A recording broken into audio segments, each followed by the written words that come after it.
La journée du jour, elle était très intéressante puisque c'était quand même une journée qui était à la croisée de la recherche et de la clinique. Et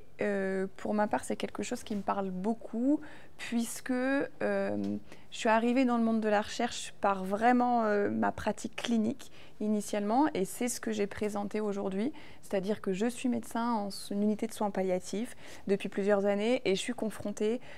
quotidiennement à la complexité des patients en situation palliative. Et ça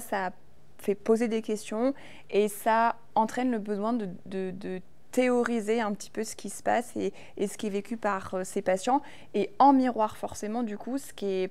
vécu et ce qui est ressenti par les médecins en face. Et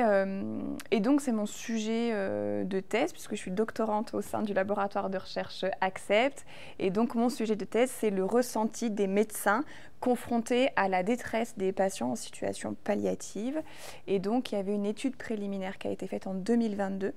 chez les étudiants de la FST, qui est une étude purement qualitative avec une analyse phénoménologique interprétative, où il y a 11 étudiants qui ont été interrogés, et les premiers résultats qui ressortent, c'est qu'en fait sur cette étude, il y a 5 thèmes qui ont émergé. Le premier, alors là je ne vais pas tout vous développer, je vais juste vous les énumérer, mais c'est le sentiment d'impuissance en premier, le devoir d'agir avec un passage à l'acte en second, ensuite une difficulté à entrer en relation avec son patient, ensuite un sentiment de mise en danger envers soi-même, et enfin, pour 4 participants sur 11, la création d'un espace d'écoute et de relation avec quelque chose qui